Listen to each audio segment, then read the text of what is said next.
Welcome to Backstage at the Enharmonic. I'm your host, Sean J. Kennedy. Today's guest is drummer, percussionist, and bandleader, Bernie Dresel. He's probably most well known for his pyrotechnic percussion antics behind the drum set with the Brian Setzer Orchestra, the Gordon Goodwin Big Fat Band, and now his own, the BBB featuring Bernie Dresel, which just released a recording. I hope you enjoy this edition of Backstage at the Enharmonic. Hey Bernie, this is Sean Kennedy. Well, hello Sean. Good to hear from you. Yeah, man, thanks for taking some time and agreeing to be on the podcast. I've been following your career and your drumming for many years, and I look really forward to speaking with you about it. All right. Well, we have about 1 minute. That's all I have. I'm kind of busy. No, I'm just kidding. I could talk for days, so someone pull up a chair if you're going to listen to this. I like that. That's a good tagline. All right. Well, I start every interview with the same question, so here we go. What is your earliest memory of music?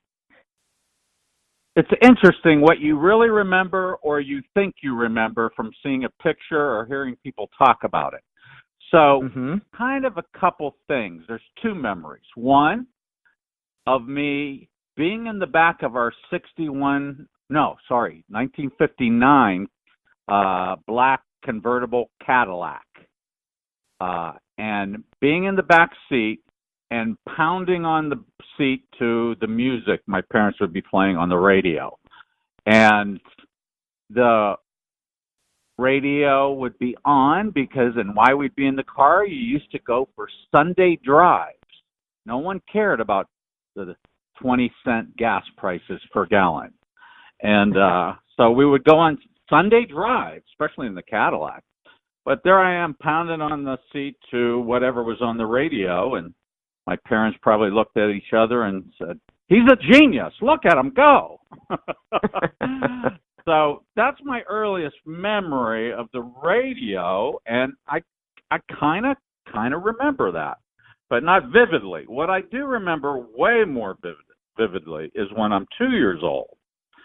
And first I remember in November of '63, my parents pointing to the television set at John F. Kennedy speaking. There was a clip of him speaking on the black and white television. And my parents were sad. And they explained to me that he was dead now or was killed or something. And I didn't understand that. I'm 2 years old. Number one, they're pointing at someone on television that's speaking. They had like a news clip of him speaking, and I didn't understand how he could be dead if there he is on the television moving. And so that I remember, that extreme sadness. And then I remember 4 months later, the extreme exuberance of joy coming from that television set with the Beatles on Ed Sullivan. And so I'm 2 years old, 2 and 4 months old, or 3 months, middle of February, they were on Ed Sullivan's show. So I remember that. I remember my first real album I got. My grandmother got me Meet the Beatles, which was the American version of With the Beatles, and playing that on my phonograph record, and that would fold up. You know, it wasn't just a turntable. It was something that you could pack away and take it away like a suitcase. Not one of those ultra portables, but it was a pretty big turntable, but it would fold up into like a suitcase with latches. But that's my earliest memory of music. That phonograph record I had, or player I had, and the Beatles and Ed Sullivan right after that sadness at Kennedy, and going for those rides in the '59 Cadillac. Oh, that's beautiful. Now, did you have any siblings, or was it just you and Mom and Dad? I was the first of two, and my brother's a drummer also. He's 6 years younger than me. He's taller, not as good looking, but he's my brother, only sibling. But at that time, I was only child for the first 6 years. Yeah. Okay. And his name's Jonathan Dresel, and he plays drums now on the Jimmy Kimmel Show for well, however long that's been on, 13 years, something like that. Every nice. like 4 nights a week on ABC at 11:30. He's the house Perfect. drummer on this show on Jimmy Kimmel. Yep, I've seen him many times then. Did Mom and Dad play any instruments? My dad plays the radio. Yeah. And my mom, and we'd listen, believe me, another early memory is on Sundays in Pennsylvania, right on the Ohio border, Sharon, Pennsylvania, listening to Polka Party. Because his dad, my grandfather, came over from Poland. Polkas and accordion bands are really big in the Amish country area where I lived. I mean, it wasn't totally Amish right where I was, but it's in that vicinity.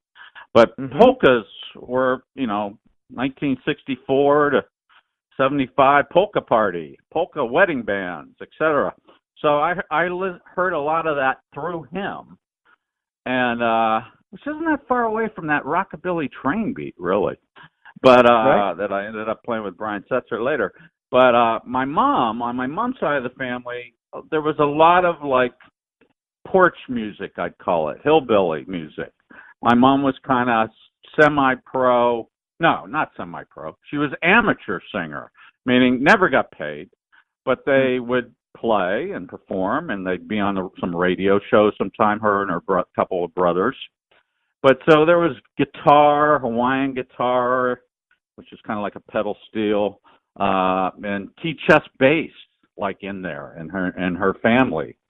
So that kind of came from that. But I didn't really know that when I'm 2. It was just happened to be there, and I didn't really. Right. I would hear my mom sing sometimes in the house, but not professional musicians by any means, right?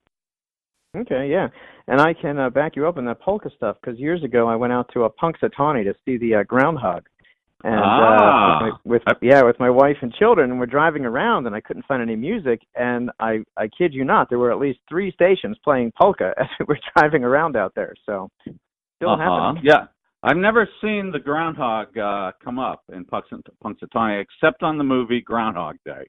That's the only time I've seen it.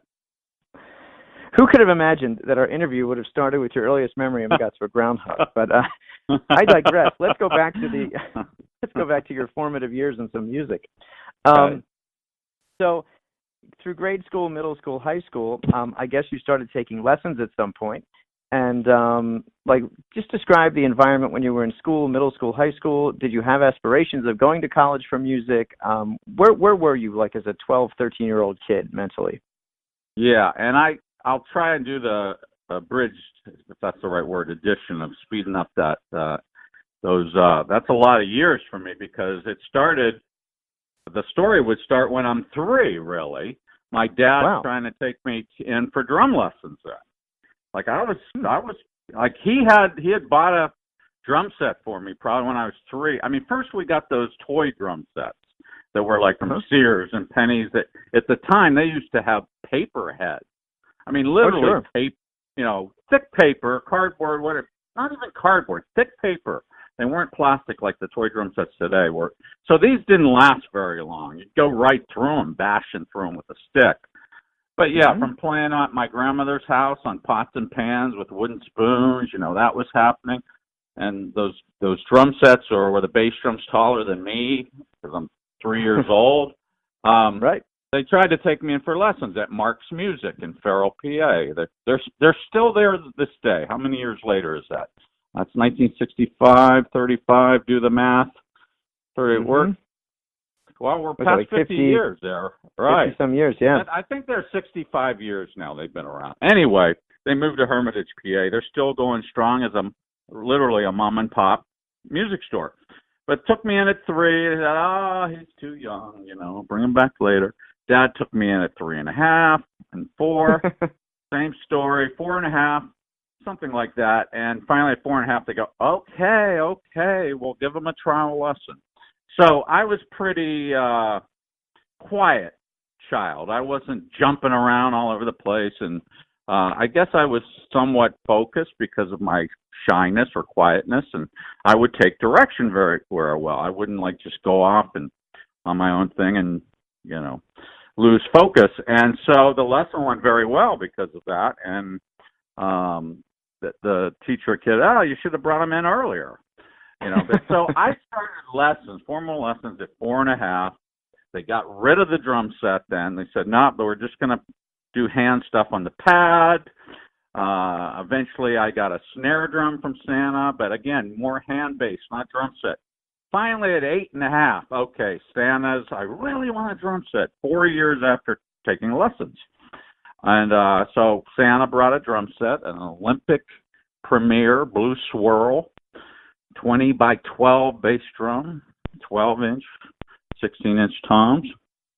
And so I had a drum set finally. When I was 10, at 8, let me back up, 8, I started getting involved with drum and baton corps, was what they were. They weren't drum and bugle corps. They were baton twirlers, drum line, basically like a modern drum line. Not that high-pitched snare, lower pitched snare. I think they were 15 by 12 or 15 by 10 or something. And there I am at 8 years old with this big snare drum strapped around me. And marching parades and field shows with the baton twirlers, the drum line, and trumpet players. Well, we didn't have bugles, we had trumpet players. And through that, there were some competitions at Notre Dame where I became national snare drum champion for my age group. When I was 10, all the way through 14, where I finally went, okay, enough of that. I don't want to do competitions anymore and gear up for this 2-minute solo and running down a few rudiments and competing like that in the snare drum. But I was national snare drum champion for those few years that I was doing it, 4 or 5 years. And started piano lessons at 7th grade, was told that was a good thing to do, take theory. 4th grade, jumping back, I even started alto saxophone. So I had different instruments going on too. And then finally, okay, got to get ready for college auditions where you're going to have to play marimba, timpani.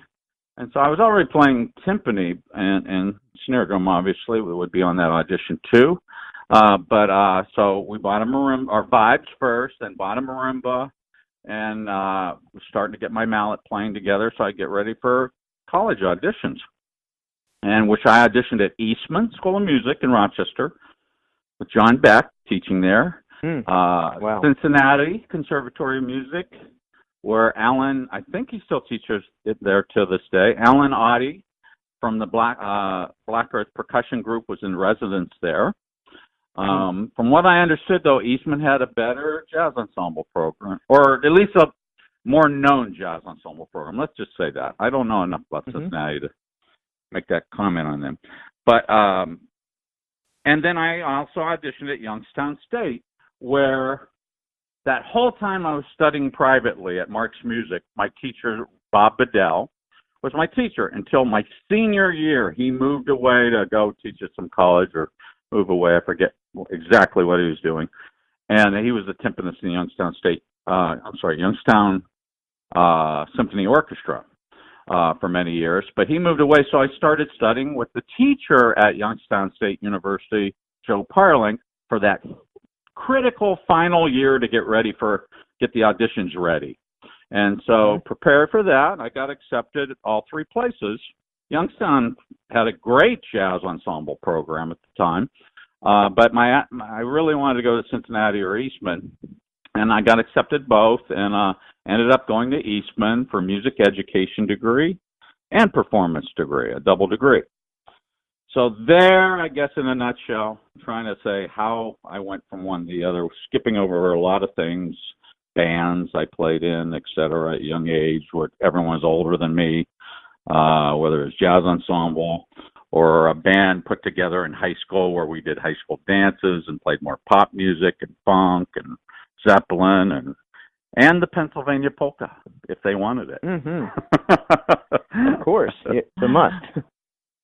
So, that brings me to being 21, and in 1983, moved out to California and drove out to California to, had to move somewhere, had to figure out, okay, Rochester's a great city, it really is, and a great music city that kind of feeds off that Eastman program there too.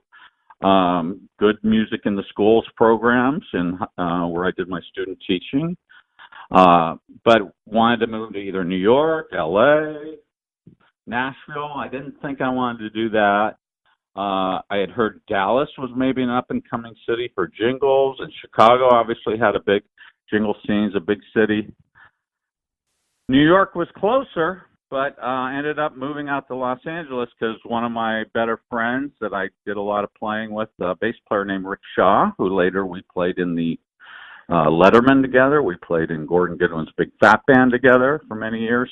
He moved to L.A. about a year before me, and I just felt that was a little better start, someone that really knew my playing in a rhythm section way, than going a little more cold turkey on New York. And just thought the weather in L.A., I'd never been there, never been to California at that point, but just thought about the weather, possibly the safety, a little more spread out than straight up, as far as buildings, etc., and just took that plunge. But really, it was a crapshoot. Where are you going to move? Anyone faces that. Where should I move? You know, if you're in a little more of a smaller city. So right. So how long were you in LA before things really started popping for you gig-wise? Yeah, it's interesting because sometimes people, when they move to a city, go, you know, whether they say it or not, they might go, I'm going to give it 6 months, or I'm going to give it a year. And then it doesn't happen, and then they leave. Or they're just shocked that it's not happening yet. So it's a very slow process. I mean, I was in L.A. trying to get involved in some top 40 bands, again with Rick Shaw. It's where I actually met Lisa Burns, who she became Lisa Goodwin much later. Well, I don't know, much later, but quite a bit later from that time period, where she married Gordon Goodwin. She's the one that actually told Gordon about me. So that's an example how, you know, one thing can lead to another that you don't even expect, or it could take years to manifest even. But I think I was in town for about 6 months, and then, or was it a year? Now I'm confused. But I ended up going on the road with the singing group, the Letterman, again with Rick, and one of my other buddies who now teaches at UT Austin, the head of the jazz program there, Jeff Helmer. And we went on the road with the singing group, the Letterman, for about a year. Wow. And so I was gone quite a bit. And then finally I quit the group and went, okay, that's enough of that. I got my professional credit. And when I first moved to LA, you go, oh, hi, nice to meet you, famous drummer. Yeah, I went to Eastman. Oh, really? Okay, great. See you later. You know, you think, okay, that didn't open up too many doors of me just telling someone that. And the same thing with the Letterman. I go, okay, I got a professional credit now. Okay, famous drummer. I played famous bass player, or Joe Blow guitar player. I played with the Letterman. Oh, really? Interesting. Okay, see you later. And it doesn't just, you know, open up. And the one thing that's different then, I'm talking 30 years ago now, then was there was more movement, I think, of players from gig to gig. Someone would be playing with James Taylor, and then they go play with the Rippingtons, then they go play with such and such, so and so.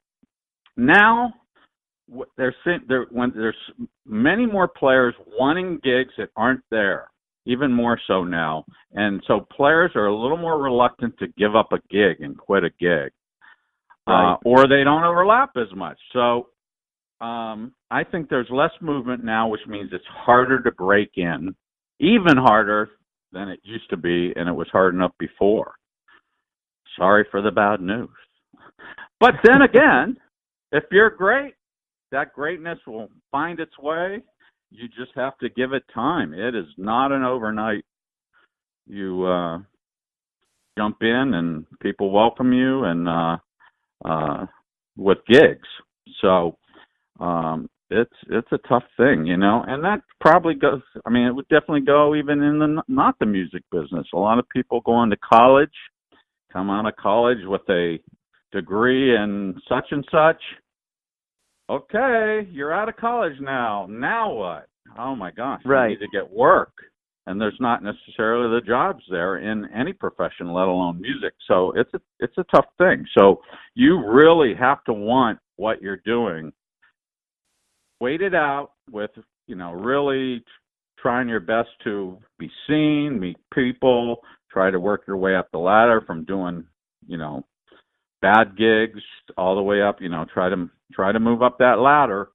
But it's not an easy thing, and it can be very frustrating and even sad along the way that it's not moving quick enough. So sure, you got to give it time. You got to give it time. So, moving there in 83, LA, I ended up getting Maynard Ferguson's gig in 1986 with some friends I was playing in LA with Bob Wackerman, one of the Wackerman brothers.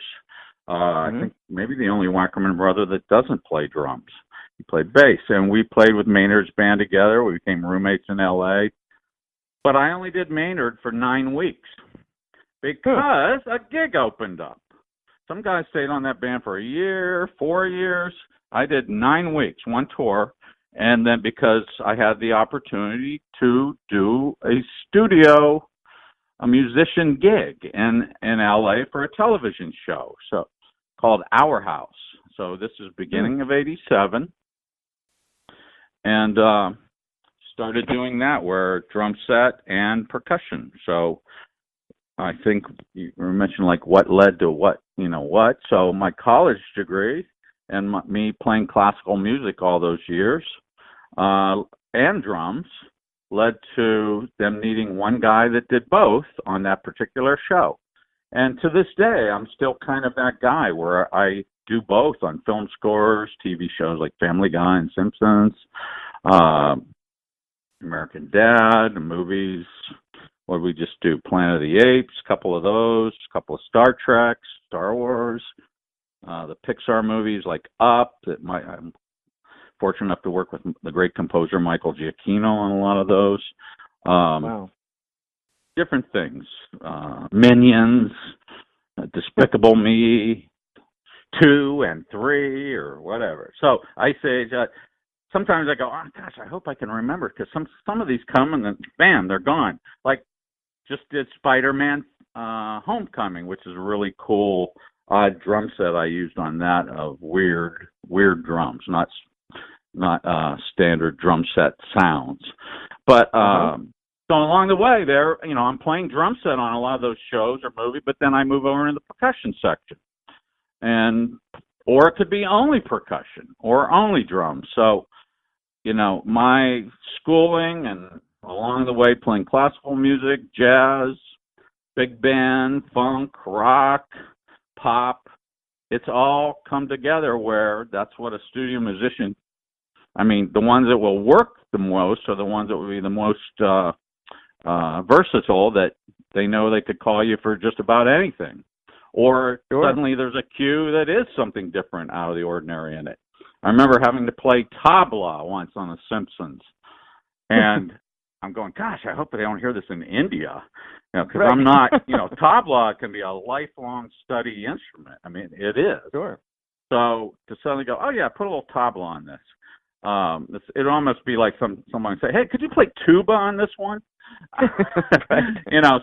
But you fake it, you make it happen, you get the sound out, you play groove, you play some sounds that will sound like you know what you're doing for this, short Simpsons opening song that had some Indian vibe in it, and you do it and you make it happen, and you play to a click. Yeah. What's the prep time on one of these gigs? Like when you get called for the gig, if they say, Bernie, come in, we have a movie. Do they typically send the music beforehand? Do you just show up and kind of read through it? Like, how does that go? They generally do not send anything. Sometimes they occasionally will provide something ahead of time. But more often than not, when they do, I look at it and go, oh, I didn't need to see that. Right. Because the guys that are doing and gals that are doing studio work, usually you're a monster reader, read your butt off, or it's not that hard. And so there's usually no prep time. You usually get there an hour before, set up gear, I mean, we're not setting up like drums, but like if you're a percussionist, you'll like, okay, I need to pull out a vibra slap and 4 rototoms out of this case, or uncover the marimba or whatever. So there's some things to do to prep, but then you look at the music too and go, all right, is there anything I need to look at here? You skim it. Okay, nothing there. Okay, great. I can just read this. But they expect you to read it down the first time, not be making mistakes. Wow. Sure, we're all human. We're human. But especially when you're new, if you make a mistake on reading, they'll be like, uh-oh. Meaning, is there going to be a lot more mistakes? But when you've been there a while, you get a little reputation, there's a little leash there to go, oops, and it's a reading, fine. But they really want to hear it, how they wrote it the first time, and then go, okay, let's try it again, but this time, take out that triangle on bar 2, or could you put a temp note on bar 4? Or let's put French horns, let's take those out of bars 8 through 12. And they make some changes, and then they want to hear that realized. And generally, after that one reading, however they liked it, whether the way they wrote it or after the changes, then they're going to go, okay, let's make it. All right, and then you make it, you play it, and that's where, okay, you've already played this once or twice, whether this song or cue is 4 seconds long or a minute and 20. We're talking about for film scoring or TV here. A song would be, 4 to 6 minutes possibly. But then it needs to be right, and it can't be having quote unquote mistakes, and it needs to groove, and it needs to be musical, and you need to kick their butt, and so they call you again. Mm-hmm. This is not a regular job that you're called session to session, gig to gig. And, you're not hired for, like my brother, Jimmy Kimmel. He'd be hired for the show. And he knows he has that 5 days a week and until the show goes off the air. Unless he gets fired, which could happen. Anyone can get fired from their job and then suddenly have no job. When someone like me that's freelancing with hundreds of different jobs, different people you work with, if you lost an account with one person for whatever reason, like for instance, Simpsons, after 29 years, they stopped using the composer Alf Clausen. Mm-hmm. And we decided to go in another direction, which might have been, let's spend less money and not have 35 musicians. Whatever the reason, suddenly I'm out. I'm not, generally will not do Simpsons now unless the new guy calls me. So we'll find out. That just happened. But but it's not catastrophic when you lose one gig and you have 50 gigs going. Right. Someone that has one gig and that's all they do, a lot. You lose it, suddenly you're out of work. So that's a rough one for anyone, whether they work at Macy's or McDonald's or so. There you go. Okay, interesting. So just to continue with the film thing, I had a couple of film questions. Is there a typical lag time between the time you record it and it's released in the theaters? Is it like 6 months, a year, or does it depend on the production? I don't have to know about that because I'm hired for the session and then I walk away. Like I just did Orville. And I don't know. It might air 2 days from after we did it. That's the new Seth MacFarlane show. Or it might be 4 weeks. So same thing with the movie. It usually wouldn't be 2 days later, but after we record it, it could be 6 weeks later. It's in the theaters. Or we recorded it and they're still working on the movie and they're making changes to it. Not and maybe reshooting some scene or re-editing where they have to record the music again for the new edit. And so sometimes we'll go back and do a fixed day after working on a movie for, like we just did, there's a movie coming out, it's not out yet, called Coco. And, I think we did 3 or 4 days days, meaning like 10 a.m. to 5 p.m. And then there was a fixed date maybe 3 weeks after that, 4 weeks after that. Yeah, so it can vary from project to project. Like my band's album, I have a big band called the BBB featuring Bernie Dresel.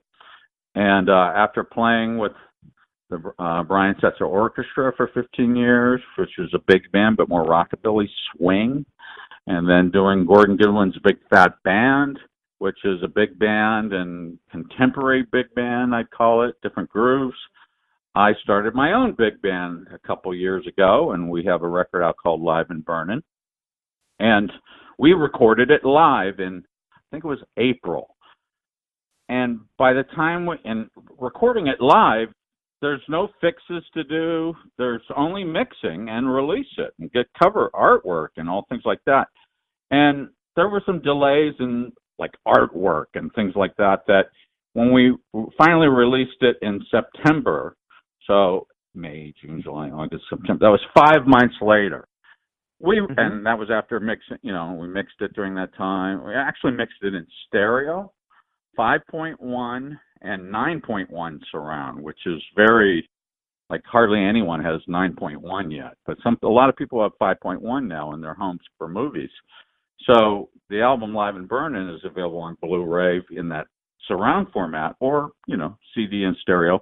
But that came out 5 months after recording it. So for a record, that would maybe not be unusual, just because of lag time of preparation, getting it completely finished, and promoted a little bit ahead of time that you're gonna release it, and actually manufacturing it. But a TV show, bam, or it can be on, a few days later. Because the music on a movie or a TV show is pretty much just about the last thing that happens. It's the thing that really makes the movie come to life, or the TV show. Like, for instance, all the animated shows like that Seth MacFarlane does for Fox, or Simpsons. It's a cartoon. It's not human, but you got human voices there. And then really human music is what brings it to life. It really connects an emotional thing with the audience to want to watch that, especially adults. So, and I'm talking real music, not synthesizers or sequencers or fake drums, but real. I mean, they already have a fake person, Homer Simpson, on the screen. They need something human in there that people want to, that's what we kind of gravitate to as a society, is, art and artwork and paintings that are really drawn, not just created by a computer. So, so the music's very important.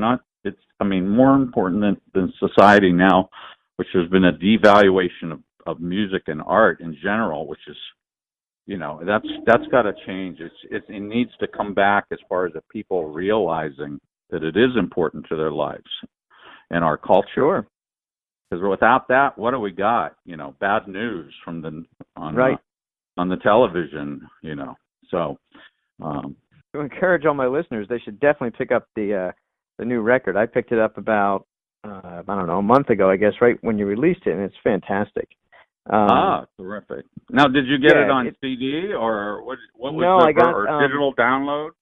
iTunes, I think, or Amazon digital download. One of them, I forget. Right, which one. Digital download. Yeah. Now, my favorite, which is that sound quality is like a CD, which we're used to. But oh my gosh, the Blu-ray, which is at 96K and 24-bit, even if you just listen to it in stereo, not even the surround on it, it's just you go, oh wow, it really kind of connects even more. The Blu-ray is my favorite release. We released it on vinyl too, and believe it or not, reel-to-reel tape. Like audio file, 10-inch reel at 15 inches per second. Like I even went out and bought a reel-to-reel machine to play it, and experience that again. My dad has one. Yeah. So believe it or fantastic. not, there's a small market, but there's a little bit of a market for that kind of reel-to-reel hobbyist, when this, there's something about threading that tape on the machine or putting that needle down on the vinyl. Do you have a turntable set up? Yeah. Yeah, yep. yeah. So Right there's something about that. That's not always the best. There's something about the analog thing too, but it's not. I don't think it really competes with the Blu-ray, but it definitely competes with the CD, the vinyl and the tape. That kind of analog sound. But man, that Blu-ray at that high digital rate. I think they even released it now, live and burning, on like a HD digital download, which is at the higher bit rate. As I listen to your new album, for me, it's very reminiscent of like the Big Swing Face or some of the live Buddy albums that he did in Vegas. It just has this energy that you can't get on a studio recording. So going to Buddy, I know you are a big Buddy fan. I never got to see Buddy. I guess I was a little too young. I had a ticket to see him, and he died a month before the concert. But just, can you tell us about your love of Buddy, like if you ever saw him play, all that sort of stuff? Yeah, he just would have been, as of 5 days ago, 100 years old. He died about 30 years ago when he was just about almost 70 years old, not quite. And he was still playing great up until the day he died. He wasn't like, oh, poor guy, look at him, he's losing it. He was on top of his game all the way to the end. And yes, I got to see, first I saw the Beatles and Ringo. And then about 4 years later, when I'm about 8, I got Buddy live at the Whiskey A Go-Go, where they're playing a little more rock stuff. But that was my first Buddy record. And then we would go to see him every year. My parents were so supportive of me and my brother and our love of music and getting us in the best position they could to, benefit us. And one of them was taking me to see Buddy Rich at Idora Park, right outside of Youngstown, Ohio. And he'd come every summer, sometimes double bill with Maynard. But I guess I was 8 or 9, went to see him every year then in high school. And then when he would come to Rochester. And then when I moved to LA in 83, would see him at Carnation Gardens at Disneyland, where he'd play there for a few years. And in fact, the last time I saw him play, full circle to Rick Shaw again, Rick Shaw was playing bass in his band. And, wow. Yeah. And did you ever get to talk to him? Well, I saw him backstage at that one time in Disneyland between two sets. And there I'm with Rick and my other Eastman buddy, Matt Harris, that was playing piano with him. And there was Buddy standing there outside within striking distance in a white bathrobe. I don't know if he had slippers on. I can't remember. I remember that white bathrobe, but I remember more than anything, his arms crossed as hard as you could cross them across your chest and not looking happy. And I went, I am not going to say hi to him right now. It was not the right choice. Number one, he's in his bathrobe. He's not in a good mood for some reason. I'm not going to say hi. Okay. And I think Rick and Matt thought that was a good idea, not to say hi to him. So I never had to meet him per se, okay. But I did see him in his bathrobe. So not a lot of people can say that. Yeah, exactly.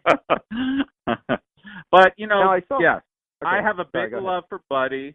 Big love for Buddy. I mean, even when I was 49 years old, which is 6 years ago now, I decided, what am I going to do for my 50th birthday? And I thought, okay, midlife crisis. Okay, I'm going to do a whole concert of Buddy Rich stuff just for me, just for friends, and invite for kind of a birthday party concert. It'd be fun for me to do that. I'd never played all of his charts, that were in his band. I played a couple over the years. So let me kind of get inside of him almost like a doctoral thesis for a year and just really study him. Now that there's a YouTube at that point, I can really break it down, look at him, practice for a year. I'd kind of not practiced in a long time. I was just doing a lot of playing. So I really got inside him then and really worked on my left hand and studying his vocabulary. And so did that concert, and And then a few years later, I went, you know what? I think it's time for me to finally put my own big band together, which, again, is called the BBB, featuring Bernie Dresel, and kind of pattern it after Louis Bellson, Buddy Rich, Krupa, drum-led big bands. I played in many big bands where, gosh, you know, the drums are so important to a big band, obviously, visually, and any band, really, what the drums do to any band. And how important that chair is. But I thought, okay, I think it's my time to put a band together. Let me do this. And so we recorded that album 2 years ago, and it came out about a year ago, something like that. And the band's been together 3 years now. And yes, I think when you're a drummer and you're playing some up-tempo stuff, high trumpets, exciting music, the big drum solo, Buddy's always going to come to mind when it's that. But he's definitely important to me, very important, just like anybody, but to some degree. But as soon as you put a band together and you're a drummer and you're doing that type of tunes. And as much as I'd studied Buddy at one point and tried to not be a Buddy, and I'm pretty sure I am not a Buddy copy, but there's some of him in me, just like there's some of Tony Williams or some of Steve Gadd or Art Blakey, a lot of drum. But when I'm playing the big band music like that, but you know, you're going to go Buddy or Louis, sure, or Krupa, you know. So there is that analogy there. When you do that. It's synonymous with that combination. Yeah, I mean, he's just such an icon and legend, and you know, they called him the greatest drummer, world's greatest drummer for a reason. You know, even though it's hard to say there's a world's greatest anything, and you know, there was a reason for that. And you know, the one thing he had too, and maybe I'm starting to develop it. I'm told. Is he was a personality, and he, you know, be on Carson and sitting in the chair and cutting up with Johnny on the late night talk shows, and it wasn't just about his playing. He was funny, and he was, you know, he came out of vaudeville when he was 2 years old, vaudeville, and a performer, seeing about performing and stage presence and selling it and being funny and pacing, and so he's been a big influence on me that way, that, you know, I would never try to copy his style of talking. That'd be ridiculous.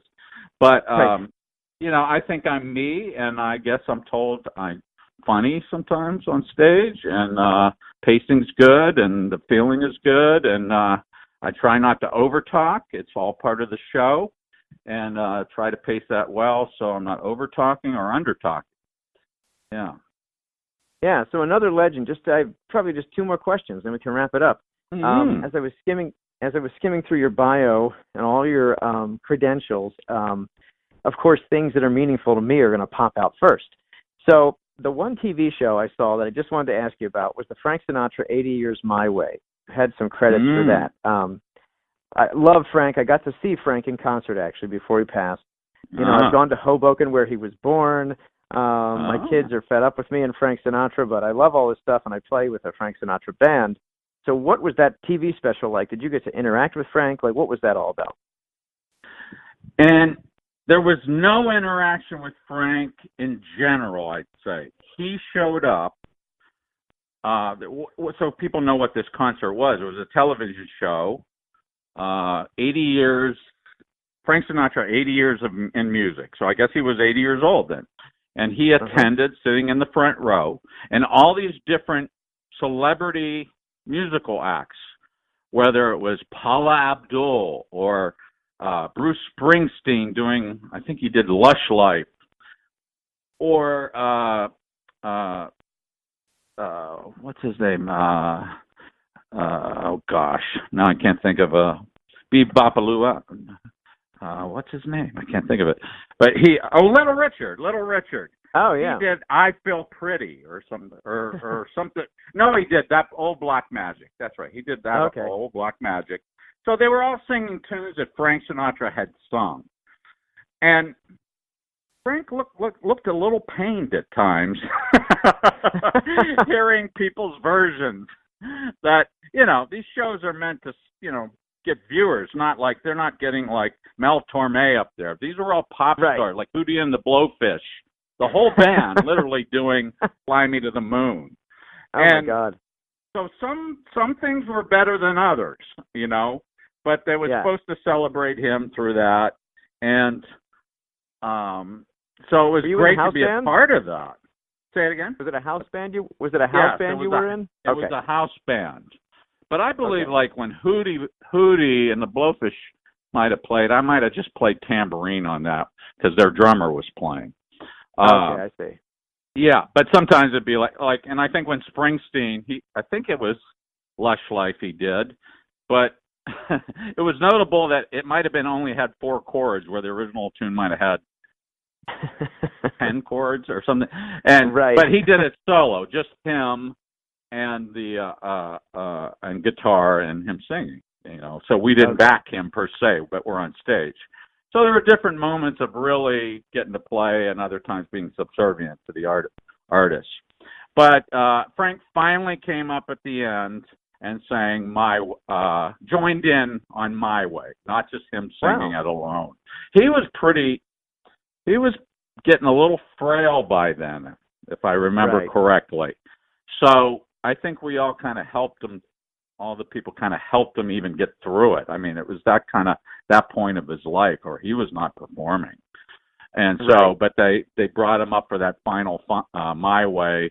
And I'd have to look at again. How many years ago was that? I don't know. 20? Yeah, at least. So that's how the concert concluded. But I did want to say this, too. It kind of goes back to, that, and also like Brian Setzer that I played with, and the BBB, my big band featuring Bernie Dresel, is we didn't use click tracks. We just played live, and didn't state, if musicians know about recording the Pro Tools on the Apple computer, or that you record to the grid. There's a click track. You can see each measure. It's all equal and perfect. But that's not what the human heart does. The human heart speeds up when you get a little faster. It varies. And when the Beatles played, they didn't use a click track. Ringo had a great feel, but the time is not perfect. And perfect is pretty boring. Or it can be boring, that element of it, when it comes to time and the beat and tempo. And to not use a click, that lets the human have our faults, which the best humans might be closer to perfect. That might be cool. But there's drama there for the listener. When the listener hears a perfect track, like a perfect Beyonce track, where it's the same groove all the way through, or the tempo is the same, or the chorus, they even copy and pasted her vocals, but, it's just a legitimate way to record, use the tool. Hey, let's make that chorus was perfect. Let's do that one again on the second chorus. Well, human things are that not everything's perfect. The second chorus of the Beatles Come Together is a little different. And that's drama. How good is it going to be? What's the faults? What's good about it? What's imperfect about it? What's so cool about it? How that changes. And that's what I think is missing, and why album sales are down more than anything, is people recording to the grid. And there's no drama there, and it's too perfect. It's like knowing the outcome of the baseball game before you watch it. You might go, maybe I won't watch that again. I know what's going to happen. So, maybe I won't listen all the way through to that Beyonce tune. I'll hear a little bit. I don't need to hear the end. It's the same as the beginning. Let me get on with my life. So, like with the BBB, again, we recorded live in front of an audience, just like Buddy did back in 1967 with Swingin' New Big Band and Big Swig and Pace, etc. All his records, no click track. Yep. Brian Setzer, all the orchestra, all the records, no click track. And does the human listener in Oklahoma or wherever know that's what's happening? No. But they feel it and they sense it, and that's why people get drawn to music, is that kind of imperfection in a good way. And that's what Buddy did. That's what we did on the Frank Sinatra show, and that's how all the Frank recordings are recorded, Fly Me to the Moon, etc., that he recorded, Brian Setzer Orchestra, the BBB. No click track. And it's human. I'm with you. And that's, yeah. And those are records I'm drawn to. Yep. Yeah. So listeners out there, put on some different records, and you can even put a metronome to it, or you can just feel it. Oh, yeah, there's something about that feel I like. And when it's going to be, like if you listen to the BBB or Frank Sinatra or Brian Setzer Orchestra, you're going to hear that that's not a click track and not perfect, and you're gonna like it, and that's one of the reasons you like it. So that's when we recorded BBB live at Joe's in Burbank. Live audience, we recorded 18 tunes. We didn't fix any solos. We just picked the 12 best tunes that would fit, that we thought we played the best, and that were a good mix for an album, and then released it like the old days. And people love it. Yep. They love the feeling of what you call real music. And by real, meaning it could be messed up. And it might be somewhere, but the listener doesn't hear it as bad. You just hear like, oh, cool. You hear something happening. Years ago, I was in a recording with Bob Mincer.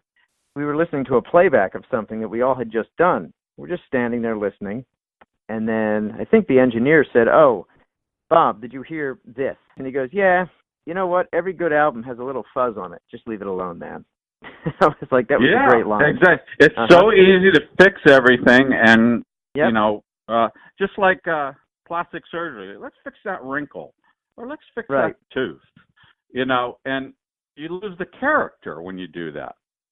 Right. So, Bernie, thanks again for taking time to be on the podcast. You gave us so much valuable information and insight into your career and into drumming. And I hope some of the folks out there thinking about going into music take all your words to heart. And if you haven't gotten it yet, to all the listeners, I definitely recommend that you get Bernie's album. Bernie, why don't you give us the title and where we can get it? Yes. It's called The BBB featuring Bernie Dresel, and Dresel has one S in it. So spelling might be important. That's the name of the band. The name of the album is Live N Burnin'. So N apostrophe, and Burnin' is a play on my name. I'm making it really hard for people to find it. Burnin', B-E-R-N, like Bernie, I-N apostrophe. And you can get it. It's interesting. People don't know where to buy records anymore. And they sometimes use an excuse. They go, well, where can I get it? And it's generally where you can get everything. Amazon. You can buy shoes at Amazon. You can buy a record there. Amazon, CD Baby. These are all online stores. iTunes. You can get it at the tape I mentioned about Real Tape is at tapeproject.com. You can do a digital download. You can buy CD. You can buy the Blu-ray, which the Blu-ray is not a video. It's audio, and it's higher quality and surround sound. And what else? Vinyl. And the real tape and the digital downloads. Yeah, vinyl. Yeah, definitely at Amazon you can get that. There's also a place called Elusive Disc. That's sometimes a place you can find some stuff that you couldn't find somewhere else. They also have the vinyl and the Blu-ray there at elusivedisc.com.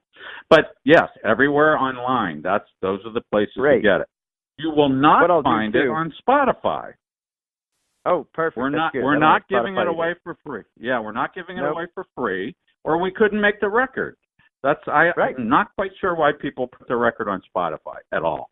Right. But a thousandth of a penny doesn't really cut it. Yeah. So I'll put the links, all the links that you just stated. I'll try to put most of those under this podcast so that folks can just click it, check out the album, and then get it right there online. Okay. All right, man. So thank you for your inspirational drumming and for taking the time to be on the podcast. All right. Great to talk with you. I ended up talking more than 30 seconds. It was all worth it. So thanks, Bernie. All righty. Thank you. See you later. To find out more about Bernie Dresel, his great new recording, and all of his upcoming projects, please visit the links at the bottom of this podcast. And thanks for listening.